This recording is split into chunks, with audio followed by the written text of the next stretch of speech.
이것은 에볼라가 아닙니다. 이건 당신이 저지른 배신의 대가입니다.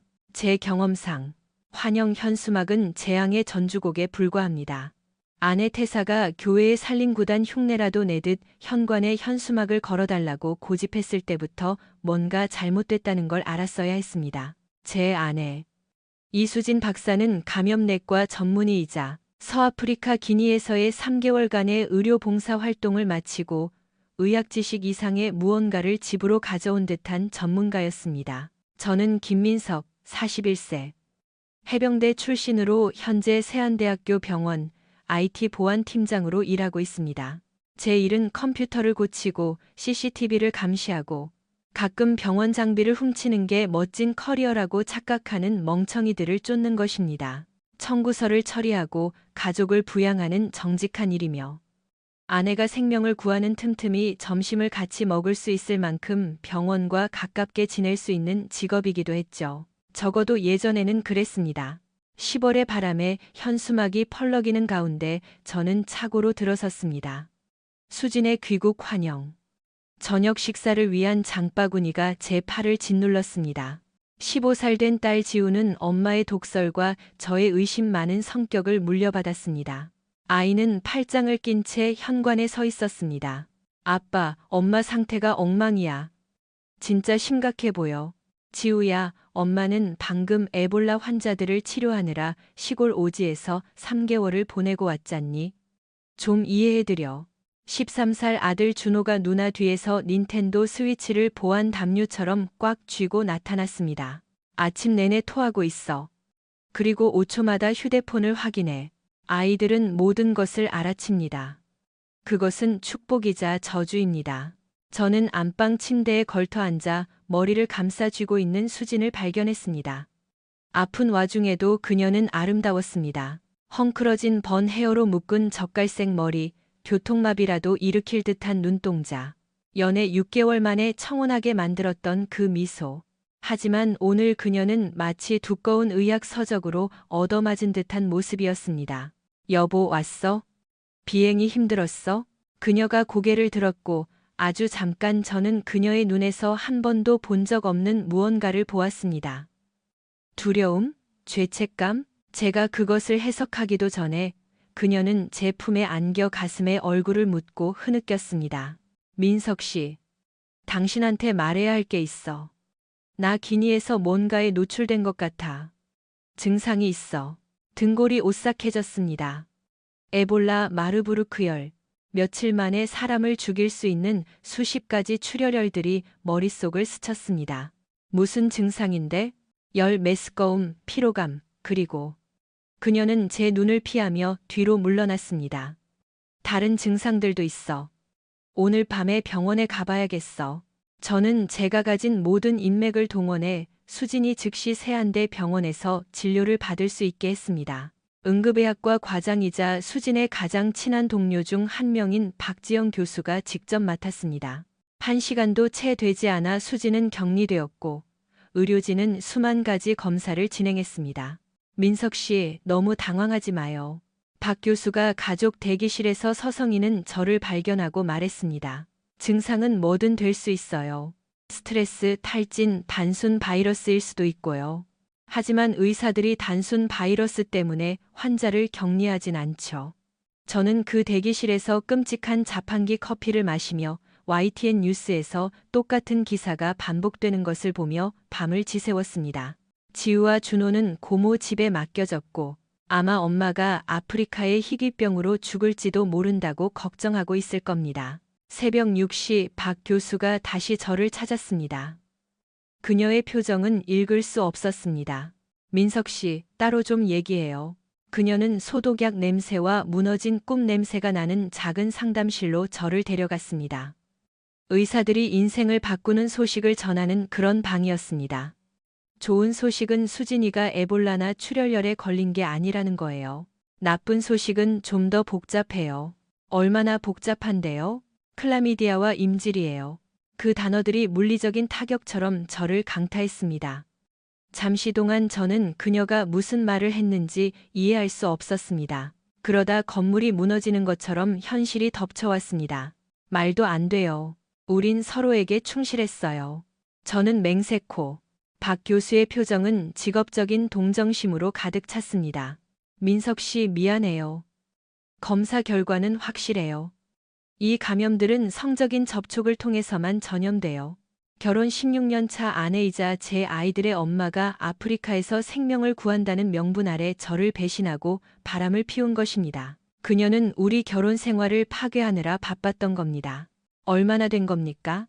진행 상황으로 봐선 지난이 3개월 내에 감염된 것 같아요. 기니로 떠날 때쯤이거나 아니면 도착해서 그랬겠죠. 어쩌면 기니에 아예 가지 않았을 수도 있고요. 저는 그 멸균된 방에 20분 동안 앉아 벽에 붙은 매일은 새로운 시작이다라는 희망적인 포스터를 멍하니 쳐다보았습니다. 개소리하고 있네. 마침내 자리에서 일어났을 때 저는 달라져 있었습니다. 더 늙고 더 화가 났으며 누군가 제 가슴 속에 손을 넣고 장기를 뒤집어 놓은 것 같았습니다. 저는 답을 원했고 누구에게 전화해야 할지 정확히 알고 있었습니다. 강철수는 딱 그의 직업처럼 보였습니다. 너무 많은 것을 보았고 사회적 예의 따위 신경 쓰기엔 커피를 너무 적게 마시는 전직 형사 출신의 흥신소 소장이었습니다. 허름한 상가 건물 2층에 있는 그의 사무실에서는 담배 냄새와 실망감이 배어 나왔습니다. 하지만 그는 대부분의 사람들이 들여다보기 두려워하는 곳에서 진실을 찾아내는 것으로 유명했습니다. 그러니까 당신 아내가 아프리카 모험에서 말라리아 약 말고 딴 걸 가져왔다는 거군. 강 소장은 제 이야기를 듣는 동안 벌써 4번째 담배에 불을 붙이며 말했습니다. 누구랑 뭘 언제 어디서 했는지 알고 싶다. 전부 다 알고 싶습니다. 모든 디테일, 모든 거짓말까지요. 비쌀 텐데. 진실은 원래 비싼 법이니까. 저는 봉투 하나를 책상 위로 밀었습니다. 500만 원입니다. 진실을 찾아주면 500만 원 더 드리죠. 강 소장은 봉투를 열어 지폐를 세어보고는 미소 지었습니다. 김 선생, 방금 막장 드라마 일열 관람권을 끊으셨네. 강 소장이 조사를 시작하는 동안 저는 집안일을 어떻게 처리해야 할지 생각해야 했습니다. 수지는 항생제 치료를 받고 며칠 뒤 퇴원할 예정이었습니다. 아이들은 엄마가 희귀하지만 치료 가능한 아프리카 풍토병에 걸렸다고 생각했습니다. 저는 아이들이 계속 그렇게 생각하게 두었습니다. 가장 힘든 부분은 모든 게 정상인 척 연기하는 것이었습니다. 저는 출근해서 보안 카메라를 모니터링하고 네트워크 문제를 해결했지만 제 결혼 생활은 슬로 모션으로 붕괴하고 있었습니다. 병원 동료들은 제가 전혀 다른 종류의 감염 피해자라는 사실도 모른 채 환자 가족에게 보내는 조심스러운 동정심으로 저를 대했습니다. 3일 후 강 소장에게서 전화가 왔습니다. 김 선생, 내 사무실로 좀 와봐야겠어. 그리고 독한 술 한 병 챙겨오는 게 좋을 거야. 사무실에 도착하니 강 소장은 사진들과 컴퓨터 출력물, 감시 장비들에 둘러싸여 있었습니다. 그의 표정은 암울했습니다. 당신 아내 기니 근처에도 안 갔어. 무슨 말입니까? 이수진 박사는 서아프리카에서 에볼라 환자를 치료하는데 단 하루도 쓰지 않았다는 말이지. 그녀는 3개월 내내 제주도의 고급 풀빌라에서 지냈어. 순환기내과의 최진우 선생이랑 뒹굴면서 말이야. 최진우. 저도 그자를 알았습니다. 오만하고 잘생겼으며 아이가 둘 있는 유부남이었죠. 비싼 맞춤 정장을 입고 BMW를 마치 의료기기인 양 몰고 다니는 의사였습니다. 어떻게 확신하죠? 강 소장은 사진 뭉치를 책상 위로 밀었습니다. 호텔 영수증, 레스토랑 청구서, 그리고 제 속을 뒤집어 놓는 사진들이었습니다. 수진과 진우가 촛불 켜진 테이블을 사이에 두고 손을 잡고 있는 모습, 호텔 방으로 들어가는 모습, 의사 면허로는 절대 설명할 수 없는 짓들을 하는 모습들. 더 있어. 강 소장이 말했습니다. 당신 아내는 그냥 바람만 피운 게 아니야. 더 큰 조직의 일원이었어. 그는 문자 메시지, SNS 게시물 금융 기록 출력물을 보여주었습니다. 수지는 지속적인 의학 교육 연수 컨티뉴잉, 메디컬 에듀케이션 라고 부르는 모임을 조직한 의료 전문가 그룹에 연루되어 있었습니다. 실상은 의사, 간호사, 기타 병원 직원들을 위한 정교한 스와핑 파티였습니다. 이 모든 걸 조직한 건 정신건강의학과 윤혜림 과장이야. 2년 전부터 일탈을 꿈꾸는 기혼 의료인들을 대상으로 이런 파티를 운영해 왔어. 당신 아내는 약 4개월 전에 포섭됐고, 윤혜림 과장. 그녀도 알았습니다. 30대 중반. 똑똑한 남자들이 멍청한 짓을 하게 만드는 포식자 같은 미소를 가진 금발 염색의 여자. 그녀는 부부 상담을 전문으로 하며 세안대 병원의 엘리트 의료진을 고객으로 둔 개인 클리닉도 운영하고 있었습니다. 그러니까 수진이가 단순히 바람만 피운 게 아니라 불륜 클럽에 가입했다는 거군요. 관점에 따라 더 나을 수도 더 나쁠 수도 있지. 이 그룹은 아주 상세한 기록을 남겨 사진, 동영상 금융거래 내역, 일종의 보험이라고 할까. 강 소장은 USB 드라이브를 건넸습니다. 여기 다 들어있어. 이름, 날짜, 장소, 송금 내역까지. 당신 아내는 몇 달 동안 회비를 내고 소위 자기 개발 활동에 참여해 왔더군. 저는 독사가 들어있는 것처럼 USB를 노려보았습니다. 얼마나 많은 사람이 연루되어 있습니까? 5개 병원에서 온 의료진 43명. 그 중에는 이 사실이 알려지면 뉴스 일면을 장식할 이름들도 있어. 저는 드라이브를 주머니에 넣고 일어섰습니다. 강 소장님, 보너스 입금해드리죠. 이제 어쩔 셈이야? 문제를 진단했으니 적절한 처방을 내려야죠. 그날 저녁, 수진이 위층에서 항생제 기운에 취해 자는 동안 아이들은 거실에서 넷플릭스를 보고 있었습니다. 저는 서재에 앉아 USB를 열었습니다. 그 내용은 제 피부를 기어다니는 벌레처럼 끔찍했습니다. 수지는 바람을 피운 것뿐만 아니라 그것을 기록하고 있었습니다. 호텔 방 사진, 다른 참가자들과의 문자 대화 캡처, 그리고 우리의 돈 800만 원 이상을 그녀의 교육비로 쓴 금융 기록들. 하지만 최악은 그녀가 최진우와 다른 사람들에게 보낸 메시지였습니다. 그녀는 저를 소위 그녀의 자유를 방해하는 지루한 장애물 취급했습니다. 민석 씨는 너무 뻔해. 그녀는 썼습니다. 군인 출신들은 다 똑같아. 상상력이 없어. 상상력이 없다고? 어디 두고 보자고. 저는 다음 2시간 동안 포괄적인 보고서를 작성했습니다. 이름, 얼굴, 각 병원에서의 직위, 금융 기록, 그리고 의료계 전체의 경력과 가정을 파괴하기에 충분한 사진 증거들까지. 그리고 전화를 걸기 시작했습니다. 한미경 씨는 3번째 신호 만에 전화를 받았습니다. 병원 행사에서 최진우의 아내인 그녀를 만난 적이 있었습니다. 조용하고 지적이며 모든 것을 알아차리지만 말수는 적은 여자. 제가 생각한 일에 완벽한 사람이었습니다. 미경 씨, 저 김민석입니다. 수진이 남편이에요. 중요한 일로 드릴 말씀이 있습니다. 우리 배우자들에 관한 이야기입니다.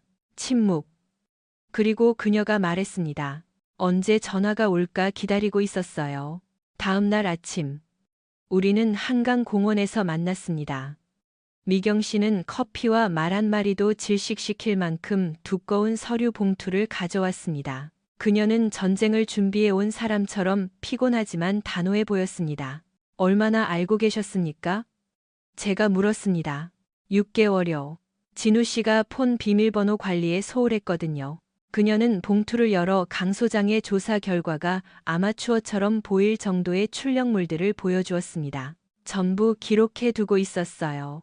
미경 씨는 윤혜린 과장의 컨설팅 회사로 이체된 최진우의 은행 내역서, 호텔 영수증, 신용카드 명세서, 그리고 이혼 변호사가 기쁨의 눈물을 흘릴 만한 사진들을 가지고 있었습니다. 왜 따지지 않았습니까? 먼저 문제의 범위를 파악하고 싶었어요. 그리고 알아서 끝나기를 바랐던 것도 있고요. 그녀는 커피를 한 모금 마시며 강 건너를 응시했습니다. 제가 틀렸었네요. 우리는 2시간 동안 정보를 비교하며 배우자들이 무슨 짓을 해왔는지에 대한 큰 그림을 완성했습니다. 지속적인 교육 연수는 고급 리조트에서 열리는 정교한 행사였습니다. 참가자들은 회비를 내고 관계 개선 워크숍에 참석하고 주최 측이 전문적 네트워킹이라고 부르는 행위에 참여했습니다. 단순히 친밀감 때문이 아니에요. 미경 씨가 설명했습니다. 이건 권력에 관한 거예요. 이 사람들은 비밀, 위험, 그리고 뭔가 배타적인 그룹에 속해 있다는 느낌의 쾌락을 느끼는 거죠. 얼마나 많은 사람이 알고 있습니까? 생각보다 많아요. 병원 소문은 빠르잖아요. 특히 의사들이 나쁜 짓을 할 때는요. 간호사들 절반은 뭔가 일어나고 있다는 걸 알고 있어요. 그 말에 아이디어가 떠올랐습니다. 미경 씨, 이 사실을 공개하는 것에 대해 어떻게 생각하십니까? 폭로하자는 건가요? 사회적으로, 직업적으로, 재정적으로 완전히 파멸시키는 거죠. 그들이 진짜 어떤 인간들인지 모두가 알게 만드는 겁니다. 미경 씨는 제가 그녀를 안 이후 처음으로 미소를 지었습니다. 민석 씨, 우리 아주 좋은 친구가 될 것 같네요. 다음 일주일 동안 우리는 군사 전략가들도 감탄할 만한 계획을 짰습니다. 미경 씨는 자금 흐름을 추적하고 경비를 문서화하는 재정조사를 맡았고, 저는 병원 접근 권한을 이용해 참가자들의 직무 활동과 잠재적 윤리 위반 사항에 대한 정보를 수집했습니다. 그동안 수지는 퇴원의 집으로 돌아왔고 아무 일도 없었던 척 연기했습니다. 그녀는 아이들에게 아프리카에서의 시간에 대해 의료 자선 단체 웹사이트에서 다운로드한 가짜 사진들을 보여주며 그럴듯한 이야기를 지어냈습니다. 제가 좋아하는 요리를 하고 비싼 선물을 사주고 우리가 여전히 행복한 부부인 것처럼 스킨십을 시도했습니다. 저는 장단을 맞춰주었습니다. 웃어주고 고맙다고 말하고 헌신적인 남편처럼 행동했습니다. 하지만 속으로는 해병대에서 배운 정밀함으로 그녀의 파멸을 계획하고 있었습니다. 결정적인 돌파구는 미경 씨가 윤혜림 과장이 일부 참가자를 협박하고 있다는 사실을 발견했을 때 찾아왔습니다. 그 보험용 사진과 동영상은 단순한 재미를 위한 게 아니었습니다. 그것은 협박용이었습니다. 윤 과장은 그룹을 떠나려 하거나 운영을 폭로하겠다고 위협하는 기혼 참가자들에게 돈을 뜯어내고 있었습니다. 그 여자가 금전적으로 그들을 말려 죽이고 있어요. 미경 씨가 카페에서 만났을 때 금융 기록을 보여주며 말했습니다. 어떤 사람들은 입막음 비용으로 5억만 원 넘게 줬어요. 수진 씨도 포함해서요. 특히 수진이 말이죠. 당신 아내는 지난 4개월 동안 윤 과장에게 매달 200만 원씩 보냈어요. 우리 돈 800만 원이 사라진 겁니다. 아이들 대학 등록금, 우리의 노후, 16년 동안 함께 쌓아온 삶을 위해 모아둔 돈이요. 그날 밤 저는 결단을 내렸습니다. 전쟁을 시작할 때였습니다. 저는 병원 경영진부터 시작했습니다. 장석훈 병원장은 원칙주의자로 윤리 위반을 심각하게 받아들이는 사람이었습니다. 저는 독대를 요청하고 편집된 증거 자료를 제시했습니다. 장 원장님, 다수의 의료진이 연루된 심각한 직업 윤리 위반 사례를 발견했습니다. 저는 금융 기록, 사진, 그리고 사기 교육 프로그램에 대한 문서를 보여주었습니다. 저는 배신당한 남편이 복수를 원한다는 식이 아니라 잠재적 위법 행위를 보고하는 우려 깊은 직원으로 보이도록 주의했습니다. 장 원장의 얼굴은 증거를 검토하는 동안 여러 번 색이 변했습니다. 김 팀장, 이건 정말 심각하군. 이 주장이 사실이라면 면허 취소, 윤리 위반, 어쩌면 형사 처벌까지 가능한 사안이야. 공론화되기 전에 원장님이 아셔야 한다고 생각했습니다. 공론화라니?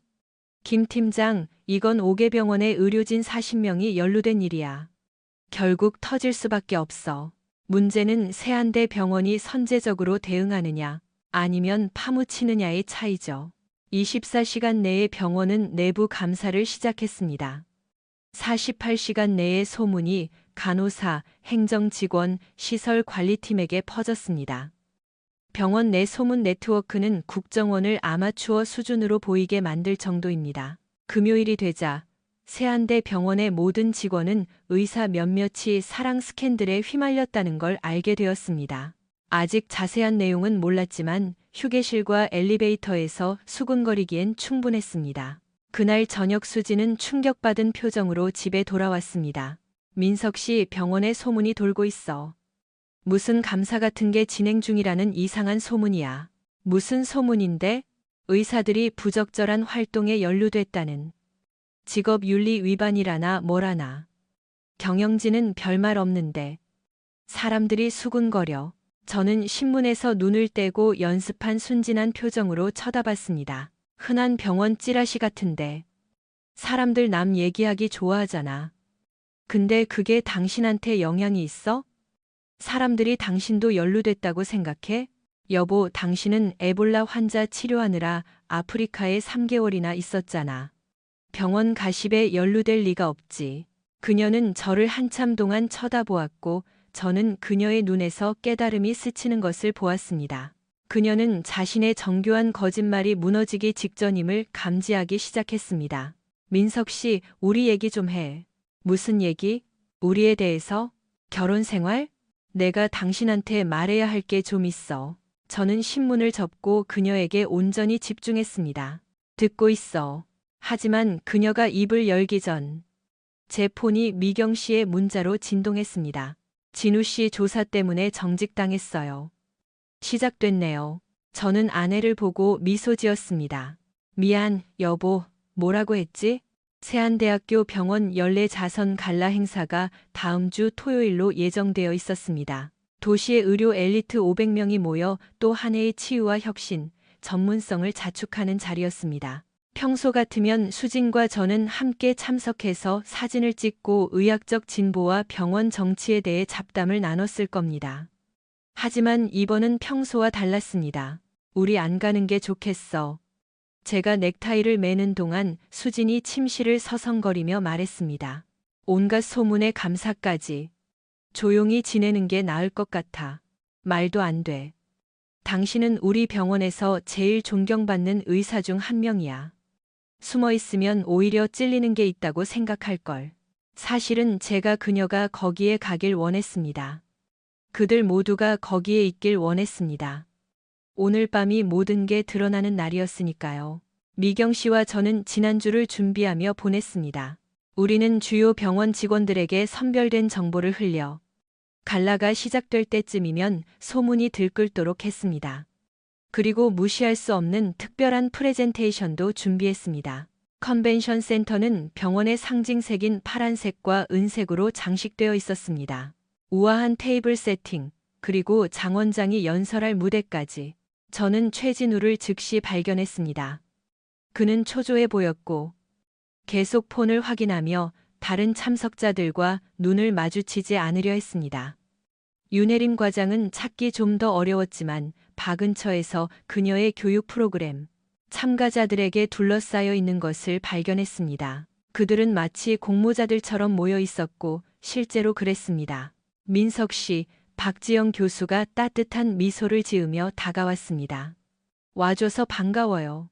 수진이는 복귀하고 좀 적응했나요? 잘하고 있습니다. 아직 아프리카 모험의 여파에서 회복 중이지만요. 박 교수의 미소가 살짝 흔들렸습니다. 네, 적응이 쉽진 않겠죠.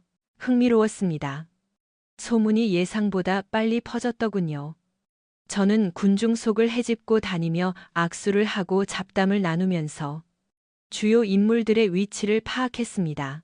수지는 방 건너편에서 꽤 불편해 보이는 간호사 그룹과 열심히 이야기하고 있었습니다.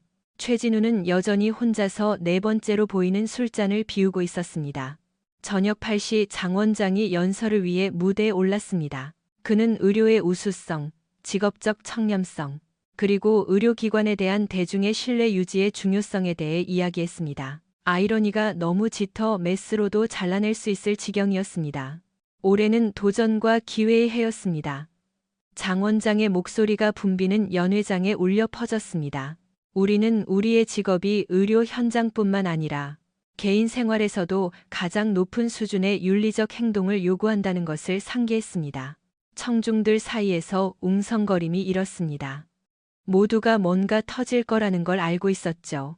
그래서 오늘 밤 세안대 병원은 직업행동 강령과 지속적인 교육 프로그램에 관한 새로운 정책을 시행할 것임을 발표합니다. 우리는 모든 외부 교육 활동이 전문성 개발 기준을 충족하는지 검토할 것입니다. 웅성거림이 더 커졌습니다.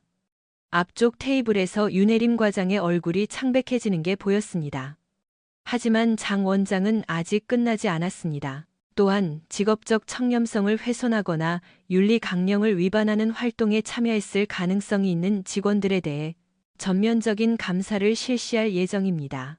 이제 웅성거림은 실제 대화 소리로 바뀌었습니다. 사람들은 누가 이 스캔들에 연루되었을지 찾으려 주변을 둘러보았습니다. 그때 제가 움직였습니다. 저는 청중 질문을 위해 설치된 마이크로 걸어갔습니다. 장 원장은 놀란 듯 했지만 계속하라는 뜻으로 고개를 끄덕였습니다. 감사합니다, 원장님. IT 보안팀의 김민석입니다. 말씀하신 직업 행동, 강령 검토에 대해 질문이 있습니다. 네, 김 팀장. 말씀하시죠. 이 검토 대상에 윤혜림 과장이 조직하고 회비를 받아 운영하는 지속교육연수라고 불리지만 실제로는 정교한 불륜 파티에 참여한 직원들도 포함되는지 궁금합니다. 뒤이어 찾아온 침묵은 귀가 먹먹할 정도였습니다. 500명이 동시에 숨을 멈췄습니다. 장 원장의 얼굴색이 여러 번 변했습니다. 김 팀장, 이곳은 그런 이야기를 하기에 적절한 자리가 사실 원장님, 여기가 완벽한 자리라고 생각합니다. 왜냐하면 제게는 5개 병원, 40명 이상의 의료진이 이 활동에 참여했다는 것을 보여주는 문서가 있거든요. 금융기록, 사진, 그리고 협박의 증거까지 포함해서 말입니다. 장내가 폭발했습니다. 사람들은 일어서서 질문을 외치고 폰을 꺼내 상황을 녹화했습니다. 방 건너편에서 충격과 공포로 하얗게 질린 수진의 얼굴이 보였습니다. 게다가 저는 혼란스러운 소음을 뚫고 말을 이어갔습니다. 제 아내인 이수진 박사를 포함한 일부 참가자들이 자신의 직업 활동에 대해 거짓말을 해왔다는 증거도 있습니다. 이수진 박사는 서아프리카에서 에볼라 환자를 치료한다고 주장했지만 실제로는 오리건주 포틀랜드, 정정하죠. 제주도의 호텔에서 이 불륜 파티에 참여하고 있었습니다. 그때 최진우가 이성을 잃었습니다. 그는 술과 분노로 얼굴이 시뻘개져 군중을 밀치고 무대 쪽으로 돌진했습니다. 이 미친 새끼가. 네가 무슨 권리로. 모든 권리가 있지. 저는 마이크에서 내려와 그와 마주서며 말했습니다. 거짓말쟁이, 사기꾼, 협박범들을 폭로할 권리. 결혼 서약을 단순한 제한 사항 정도로 생각하는 부모로부터 내 아이들을 보호할 권리. 최진우가 주먹을 휘둘렀습니다. 예상했던 바였습니다. 저는 그의 어설픈 주먹을 피하고 손목을 잡아채 그의 힘을 역이용해 몸을 돌려 팔을 등 뒤로 꺾어 제압했습니다. 16년의 결혼 생활 동안 저는 군대에서 배운 것을 잊지 않았습니다. 신사숙녀 여러분. 저는 충격에 빠진 구경꾼들에게 선언했습니다. 순환기내과 전문의이자 가정 파괴범인 최진우 선생을 소개합니다. 그는 자신의 아내가 집에서 아이들을 돌보는 동안 지난 4개월간 제 아내와 놀아났습니다. 저는 최진우를 놓아주었고 그는 비틀거리며 넘어질 뻔했습니다. 그는 혐오와 호기심 어린 눈으로 자신을 쳐다보는 수백 명의 사람들을 둘러보았습니다. 이건 미친 짓이야. 그가 더듬거렸습니다. 너 미쳤어. 수진아, 저 사람 미쳤다고 말해. 하지만 수진은 이미 사라지고 없었습니다. 수치심을 피해 출구 쪽으로 인파를 헤치고 나가는 그녀가 보였습니다. 윤혜림 과장도 그녀를 따라가려 했지만 한미경 씨가 그녀의 앞을 막아섰습니다. 윤 과장님, 미경 씨의 목소리가 장내에 또렷하게 울렸습니다. 제 남편과 저에게 속한 물건을 가지고 계신 것 같아서요. 대략 5억만 원어치 정도? 사람들은 이 상황을 흥미진진하게 지켜봤습니다. 의료인들도 다른 사람들만큼이나 드라마를 좋아하니까요. 특히 평소 부패했다고 의심했던 동료들이 연루된 사건이라면 더더욱요. 보안 요원들이 무대 쪽으로 이동했지만 장 원장이 그들을 제지했습니다. 그는 다시 마이크 앞에 섰습니다. 신사숙녀 여러분. 오늘 저녁 행사는 이쯤에서 마무리하는 게 좋겠습니다. 참석해 주셔서 감사합니다. 조심히 돌아가십시오. 사람들이 빠져나가기 시작하자 저는 질문을 던지고 지지를 보내고 윤 과장의 프로그램 참가자들에 대한 자신들의 의심을 공유하려는 병원 직원들에게 둘러싸였습니다. 민석 씨, 박지영 교수가 저를 따로 불러내며 말했습니다. 난 정말 몰랐어요. 수진이 일도 불륜도 거짓말도 대부분은 몰랐죠. 그게 포인트였으니까요. 이제 어쩔 거예요? 저는 텅 비어가는 연회장과 앞으로 몇 달 동안 병원 가십의 연료가 될 속삭임들을 둘러보았습니다. 이제 시작한 일을 끝내야죠. 제가 집에 도착하기도 전에 소셜미디어에 이야기가 퍼졌습니다. 누군가 제 연설과 최진우의 난동을 녹화했고 몇 시간 만에 세한대 스캔들, 의사 불륜 게이트가 지역 트렌드에 올랐습니다. 일요일 아침이 되자 지역 뉴스 채널들은 이를 메디컬 게이트라 부르며 의료계 부패에 관한 기사를 내보냈습니다. 집에 돌아오니 수진이 여전히 갈라 드레스를 입은 채 눈물이 흐르는 얼굴로 식탁에 앉아 폰을 보고 있었습니다. 민석 씨, 제발. 우리 이성적으로 얘기해. 이성적으로? 이성적인 행동에 대해 논하고 싶어? 저는 커피를 따르고 그녀 맞은편에 앉았습니다. 그럼 에볼라 환자를 치료한다고 거짓말하고 제주도 호텔방에서 동료랑 뒹군 그 이성적인 결정부터 얘기해볼까? 이렇게 될 줄은 몰랐어.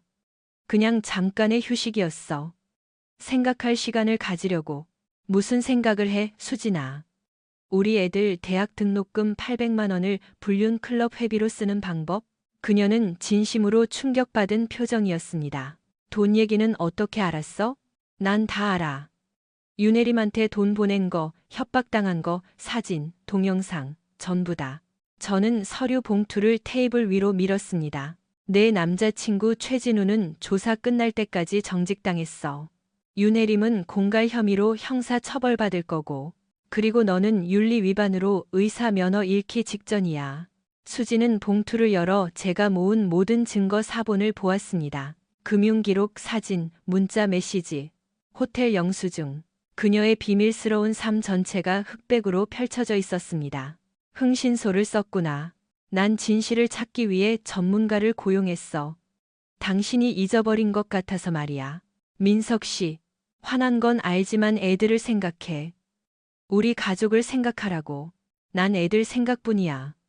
아프리카 아이들을 구한다고 거짓말하면서 실제로는 자기 가족을 파괴하고 있는 엄마보다는 더 나은 대우를 받을 자격이 있다고 생각하는 거지.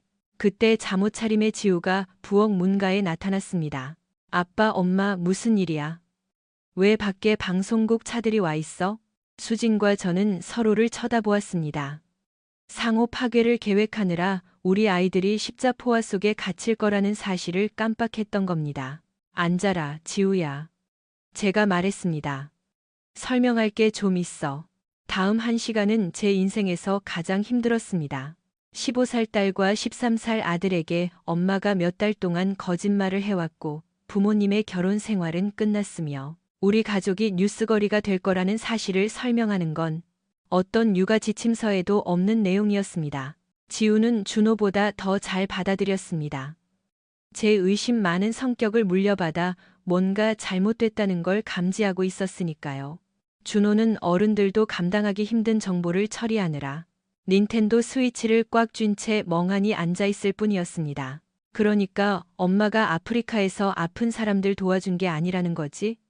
준호가 물었습니다. 아니야, 준호야. 안 그랬어. 그리고 엄마 아빠 이혼해? 그래. 그리고 뉴스에 나와서 다들 알게 될 거야. 아마도.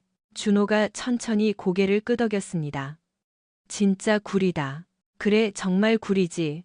수지는 자신을 변호하고 행동을 정당화하며 피해를 최소화하려 했습니다. 하지만 아이들은 멍청하지 않았습니다. 어른들의 복잡한 사정은 이해하지 못해도 배신은 이해했습니다. 월요일 아침이 되자 이야기는 지역 뉴스를 넘어 폭발했습니다. 불륜 파티와 협박이 얽힌 의료 윤리 스캔들은 전국 언론 매체들에게 거부할 수 없는 먹잇감이었습니다. 종편 뉴스들은 의료계의 도덕적 해이라며 연일 보도했고 병원은 쏟아지는 기자들의 전화에 시달렸습니다. 저는 변호사, 기자, 그리고 전국적인 뉴스 거리의 중심이 되면서 닥친 혼란을 처리하기 위해 일주일 휴가를 냈습니다. 인터뷰 요청, 책 출판 제의, 바람난 배우자를 폭로하는 법을 묻는 다른 피해자들의 전화가 빗발쳤습니다. 법적 절차는 예상보다 빨리 진행되었습니다. 수지는 유명 로펌의 비싼 이혼 전문 변호사를 고용했지만 증거가 너무 압도적이었습니다. 미경 씨와 제가 모든 것을 너무 철저히 기록해둬서 부인하거나 협상할 여지가 없었습니다. 김 선생님, 제 변호사 이창희 씨가 회의 중에 설명했습니다. 부인 측 변호인단은 증거가 불법적으로 수집되었다고 주장하고 있어요. 사생활 침해라고요. 우리가 찾은 건 전부 공개 기록이거나 자발적인 참여자들이 제공한 겁니다. 해킹이나 도청 같은 불법 감시는 없었어요. 그렇게 말해줬죠. 또 불륜 사실을 공개적으로 폭로한 게 명예훼손과 정신적 피해를 입혔다고 주장하고 있고요. 에볼라 환자를 치료한다고 거짓말해서 스스로 명예를 훼손한 건 그 여자입니다. 전 그저 거짓말이라는 사진 증거를 제시했을 뿐이고요. 양육권 싸움은 더 복잡했습니다. 수진의 변호사들은 그녀의 개인적 결함에도 불구하고 여전히 유능한 어머니이며 공동 양육권을 가져야 한다고 주장했습니다. 제 변호사는 아이들에게 직업 활동에 대해 몇 달씩이나 거짓말을 한 사람은 아이들의 정서적 안녕을 맡길 수 없다고 주장했습니다. 아이들이 수진의 오피스텔에 머물기를 거부하면서 결정은 쉬워졌습니다. 지우는 어디서 살지 선택할 수 있는 나이였고 준호는 누나를 따랐습니다. 그들은 화가 났고 상처받았으며 엄마의 거짓말에 배신감을 느꼈습니다. 엄마 보고 싶지 않아요. 지우가 가정법원 상담사에게 말했습니다. 모든 걸 거짓말했잖아요. 다른 건 거짓말 안 한다는 보장이 어디 있어요? 그 사이 직업적 대가들이 쌓여갔습니다. 윤혜림 과장은 공갈 혐의로 구속되었습니다. 최진우는 해고되었고 의사 면허 정지 청문회를 앞두고 있어 사실상 커리어가 끝났습니다. 수지는 정직 처분을 받고 비슷한 징계를 기다리고 있었습니다. 이 스캔들로 여러 병원의 부패가 드러났고 도 보건당국은 연루된 모든 사람의 면허를 재검토하고 있었습니다. 몇몇 참가자들은 징계를 피하기 위해 이미 사직했습니다. 하지만 전 아직 끝나지 않았습니다. 갈라 행사 3개월 후 변호사 사무실에서 최종 이혼 합의서를 검토하고 있을 때 이 변호사가 퀵 서비스로 온 봉투를 건넸습니다. 부인 측 변호사가 보낸 거예요. 당신을 개인적으로 만나고 싶어 한답니다. 뭐 때문에요? 말은 안 했지만 아마 이 재앙에서 뭐라도 건져보려고 마지막으로 감정에 호소하려는 거겠죠. 저는 미경 씨와 처음 상호 파괴 작전을 짰던 그 한강 공원에서 기다리고 있는 수진을 발견했습니다. 그녀는 초췌하고 창백해 보였으며 재정 상황이 상당히 악화되었음을 보여주는 옷차림을 하고 있었습니다. 민석 씨, 와줘서 고마워. 원하는 게 뭐야, 수진아? 사과하고 싶어서. 정말로. 변호사가 시켜서 하는 말이 아니야. 내가 당신한테, 애들한테, 우리 가족한테 무슨 짓을 했는지 이해한다는 걸 알아줬으면 해. 그래, 미안하다 이거지. 그게 다야? 무섭기도 해. 의사 면허 취소될 거야. 다신 의사 못하겠지. 난 다 잃었어. 내 커리어, 가족, 평판. 남은 게 하나도 없어. 저는 조작이나 기만의 징후를 찾으려 그녀의 얼굴을 살폈습니다. 하지만 그녀는 정말 무너진 것처럼 보였습니다. 내가 선택한 일이야. 행동에는 결과가 따르는 법이지. 알아. 하지만 이렇게까지 될 줄은 몰랐다는 건 알아줬으면 해. 처음엔 그냥 호기심이었어. 뭔가 색다른 거. 혜림 언니가 세련된 것처럼 포장했어. 마치 자아실현이라도 하는 것처럼. 불륜과 아이들에 대한 거짓말을 통한 자아실현이라. 거창하네. 그렇게 말하니까 괴물 같네. 괴물 같았으니까 우리는 몇 분간 침묵 속에 앉아 조깅하는 사람들과 개를 산책시키는 사람들을 지켜보았습니다. 스캔들과 배신 없는 평범한 삶을 사는 평범한 사람들. 이제 어떻게 되는 거야? 그녀가 물었습니다. 이제 넌 내 선택의 결과와 함께 사는 거지.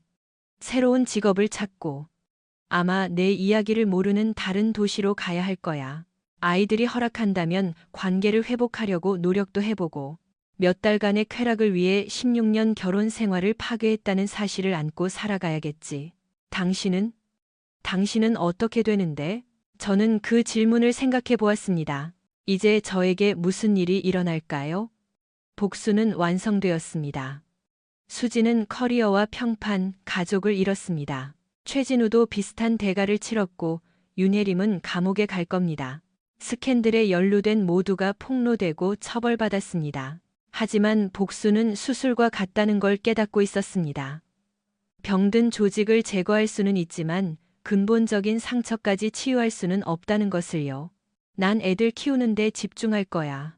엄마의 선택이 아이들의 잘못이 아니라는 걸 이해하도록 도와줄 거고, 내일 계속하고 어쩌면 이 경험에 대해 책을 쓸지도 모르지. 그리고 언젠가는 결혼 서약이 실제로 의미가 있다는 걸 아는 사람을 찾을 거야. 수진이 울기 시작했습니다. 당신 사랑했어, 민석 씨. 정말 사랑했어. 그랬을지도 모르지. 하지만 존중도, 정직도, 헌신도 없는 사랑은 진짜 사랑이 아니야. 그냥 감정이 섞인 편의일 뿐이지. 저는 떠나기 위해 일어섰다가 다시 돌아섰습니다. 수진아, 널 미워하지 않는다는 건 알아줘. 이제 화도 안 나. 그냥 실망스러울 뿐이야. 넌 모든 걸 가졌었어. 사랑하는 직업, 널 따르는 아이들, 널 위해 뭐든 했을 남편. 근데 넌 진짜도 아닌 허상을 위해 그 모든 걸 버렸어. 그땐 진짜처럼 느껴졌어. 그게 문제야. 넌 감정을 현실과 혼동했어. 자극을 행복과 혼동했고 비밀을 세련됨과 혼동했지. 이제 넌 그 혼동의 현실 속에서 살아가게 될 거야. 저는 공원 벤치에 홀로 앉아 자신의 선택으로 파괴된 삶의 잔해 위에서 울고 있는 그녀를 뒤로하고 걸어갔습니다. 이혼은 2주 후에 확정되었습니다. 제가 집과 아이들의 주양육권, 그리고 자산 대부분을 가져왔습니다. 수지는 얼마 안 되는 위자료와 거의 행사하지 않는 감독하에 면접 교섭권만 가져갔습니다. 갈라 행사 6개월 후, 지우의 대학 원서를 봐주던 중 아이가 제가 두려워하던 질문을 했습니다. 아빠, 엄마가 다시 평범해질 수 있을까? 모르겠다, 지우야. 그러길 바라야지. 이번 일로 깨닫고 남에게 상처 주지 않고 행복해지는 법을 찾길 바라야지. 아빠는 다시 결혼할 거야? 어쩌면 언젠가는. 하지만 누군가를 완전히 신뢰할 수 있다는 확신이 들기 전까진 안 할 거야. 그리고 너랑 준호가 우리 가족의 그런 변화를 받아들일 준비가 될 때까지도. 우리가 평생 준비 안 되면? 제가 웃었습니다. 그럼 난 아주 헌신적인 싱글 대디로 남겠지. 준호가 게임기에서 고개를 들었습니다. 아빠. 아빠도 엄마처럼 우리한테 거짓말할 거야? 아니, 아들아. 약속할게. 난 중요한 일에 대해서는 절대 거짓말하지 않을 거야. 네가 물어보면 정직한 대답을 해줄게.